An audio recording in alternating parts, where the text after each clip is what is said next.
더 좋은 아침, 더 좋은 세상, 더 제작교회 이진우 목사입니다. 오늘은 누가복음 23장 39절부터 43절입니다. 인생을 살면서 늦었다고 생각되는 순간이 있습니다. 너무 많이 망가진 것은 아닌지, 너무 오래 산 것은 아닌지, 이제 와서 달라질 수 있을까? 신앙도, 관계도, 삶도.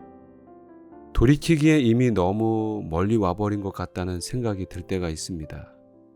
오늘 본문에 나오는 사람도 인생의 마지막 순간을 접하고 있습니다. 십자가 위에서 죽어가는 한 강도의 이야기입니다. 지금까지 살아온 날들을 되돌릴 수도 없고 회개할 시간도 다시 선하게 살 날도 남아있지 않는 것 같습니다.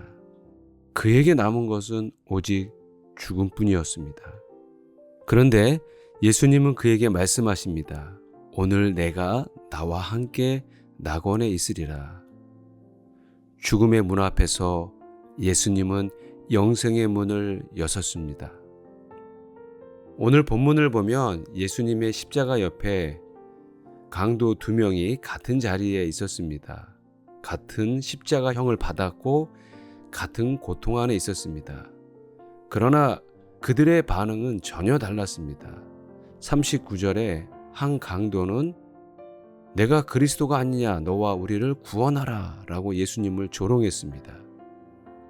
고통이 그를 더 완고하게 만들었는지는 모르겠지만 분명 같은 자리에서 같은 예수님을 보았는데 그는 조롱을 선택했습니다. 민수기 22장에 보면 이스라엘 백성들이 광야 생활 중에 불순종으로 불뱀에게 고통을 당할 때가 있었습니다. 하나님께서 그들을 구원해 주시기 위해서 장대 높은 곳에 노뱀을 만들어 놓고 쳐다보는 사람들은 구원을 받을 것이라고 말씀하셨어요. 그런데 어떤 사람들은 어떻게 쳐다본다고 구원을 받을 수가 있느냐, 방법이 너무 단순하다, 우리를 너무 우습게 보는 게 아니냐, 즉 하나님의 말씀을 조롱한 것이죠. 가볍게 본 것이죠. 쳐다보기만 하면 살 수 있었는데 그들은 쳐다보지도 않았습니다. 예수님을 이 조롱한 한 강도도 바로 그런 사람입니다. 구원이 바로 옆에 있는데 지금 그를 구원해 줄 분이 계시는데도 불구하고 그는 끝내 돌아서지 않았습니다. 반면 다른 강도는 자신의 죄를 인정하고 변명하지 않고 예수님을 받아들였어요. 결국 예수님은 우편에 있는 강도를 영접을 하였고 그를 오늘 네가 나와 함께 낙원에 있을 것이라고 말씀해 주셨습니다. 똑같은 고통이 한 사람은 더 굳게 다치게 했고 한 사람은 열리게 했어요. 고통이 사람을 바꾸는 것이 아닙니다. 고통 안에서 무엇을 향해 돌아서느냐가 사람을 바꿉니다.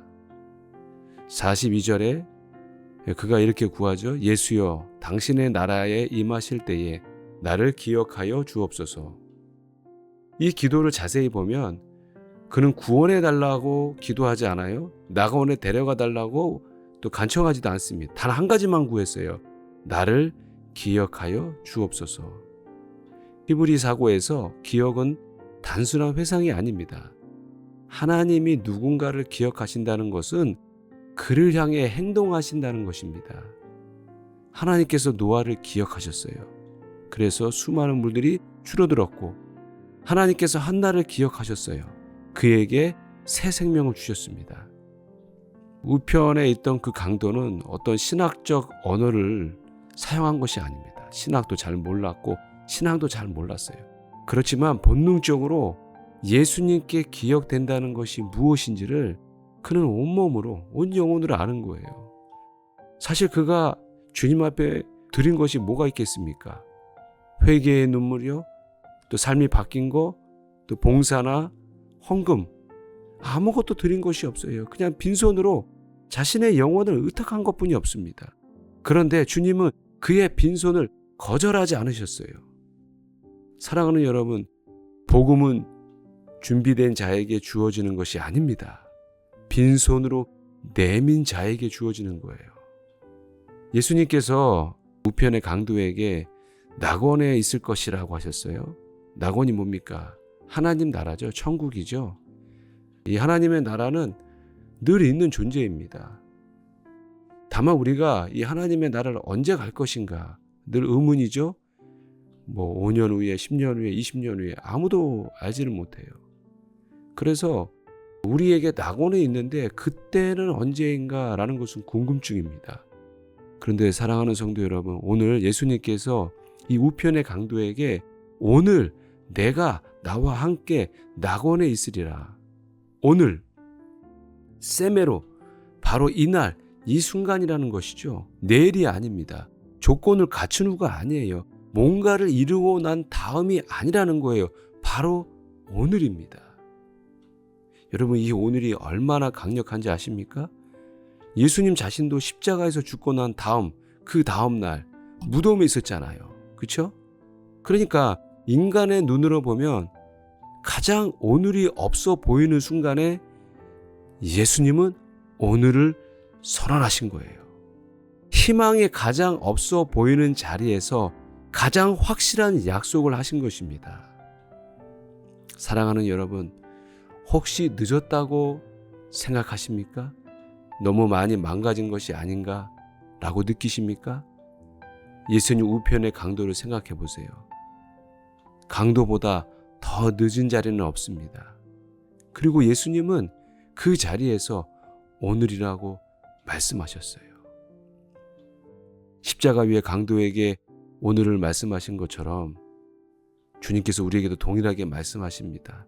지금 우리의 상황이 너무 늦은 것 같고 바뀌지 않는 것 같지만 지금 우리가 해야 될 것은 돌아서는 거예요. 나를 기억해달라고 구하는 것이에요. 내게 아무것도 없어도 빈손으로 주님 앞에 내 손을 내미는 것이에요. 그것으로 충분합니다. 주님은 늦었다고 생각하는 이 강도에게 오늘을 주셨고 낙원에 함께 있을 것이라고 약속해 주셨습니다. 그 약속이 저와 여러분 가운데 함께 있기를 주님의 이름으로 축원을 드립니다. 같이 기도하시겠습니다. 주님, 늦었다는 두려움 대신 오늘이라는 은혜를 붙잡게 하시고 사람들은 나를 기억하지 못하고 버려도 오직 주님만이 나를 기억하게 하옵소서. 감사를 드리며 예수님의 이름으로 기도하옵나이다. 아멘.